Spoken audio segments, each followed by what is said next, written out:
This is Maremma. We are in southern Tuscany. This is a land that features every single civilization Italy encountered. The Etruscan metropolis, Roman cities, barbarian outposts, tower to intercept the Moors, Middle Ages hilltop villages, Renaissance palaces, the Siena splendor, the Medici fortresses, the Spanish military rule, the tomb of Caravaggio escaping the Pope guards, reclamation policy enacted by the Grand Duke of Tuscany, and finally Mussolini's intensive agricultural exploitation. But it is the contemporaries that have excelled in using the land. Local people and newcomers live off grapes, wine, olive oil, cheese making, wobble hunting, chestnuts and berry picking. The thin red line that links the Etruscan to the contemporary entrepreneurs is the agricultural district. Little has changed since Etruscan time. The protagonists are big names, the big old aristocratic families of Frescobaldi and Antinori, as well as industrialists like the Agnelli and the Moretti. Carlo Purinegri, whose family has been investing in land in Capalbio with its colonial homes for the last 100 years. Journalists like Jason Horowitz of the New York Times, who have made Argentario their home, as well as farmers and conservationist Stanley Johnson, who has lived in Maremma for many years. Architects like Renzo Piano, who has built his only productive site in Maremma, the winery Rocca di Frasinello, in partnership with Rothschild and the Milan publisher Panerai. Ernesto Bertarelli of America's Cap Alinghi owns his own castle and a 1,200 hectares estate. We will go bow hunting in his reserve when season open. You are at Officinali di Montauto. We are a Tuscan company specialized in producing organic cosmetics from plants. So we have the plants, and the idea is transform them immediately, really taking out all the freshness, all the active principles into ingredients for our products, for our cosmetic products. At this moment we are harvesting thyme.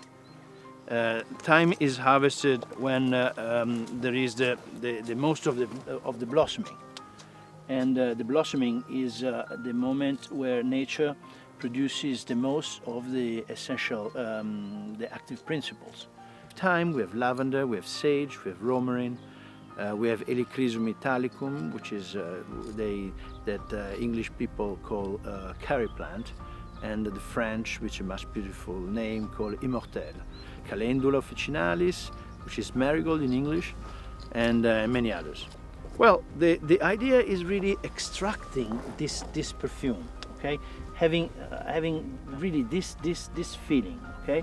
This exact perfume, and essential oil is contained into little blisters on the leaves, on the flowers, and these blisters explode when you touch them, and that's why you can smell the perfume on the hands.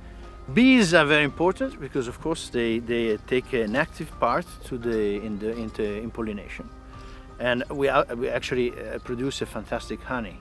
This is the OM honey. Actually, animals. There are all kind of animals that are possible because, of course, this is clean. So the whole biological chain is clean, and so you're gonna have everything that you want from I mean, birds, deers, even wolves. This morning you've seen the thyme being harvested. The key point of OM is we brought the laboratories, and so the transformation process, right next to the production, so the agricultural phase. Right immediately we collect here the thyme, okay, in this case thyme, and we now produce essential oil and floral water. Organic farming is a process where not only you have a perfect cleanness of the product, but it's very important to respect the environment. Therefore, you tend to have a circular production process. Circular production process means that what you've seen as waste out of the distillator becomes fertilizer. Okay, so you've seen this is after, say, a few months. Then slowly we have learned how to process all this and slowly it becomes fertilizer. Italy is a complicated place, and Tuscany in particular, you know. It's very difficult to have new ideas, and everything is very structured over things, over things, and over things. Here, I came, there was nothing at all, no? Just virgin land.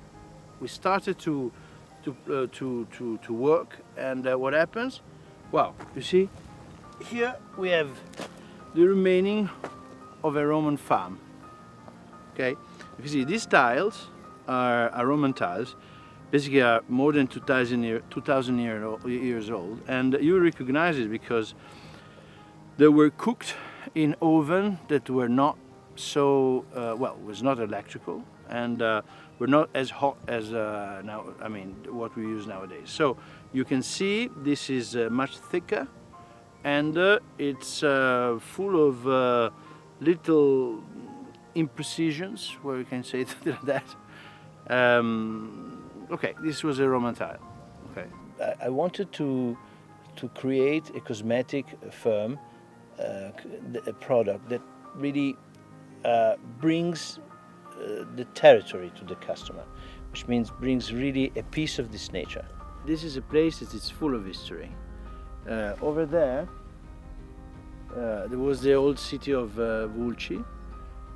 It was one of the capital cities of the Etruscs.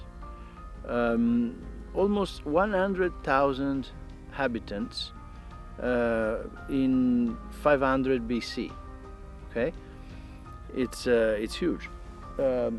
Over there, I mean, the medieval remainings of the Rocca di Montauto, which was the first fort of the signaling system that was alerting people from pirates coming from the sea. Okay, this is a line of forts. Okay, that starting from that, this was the first fort of the Tuscan, say, Granducato. Was you see, it's they communicate by sight. They used to light huge fires.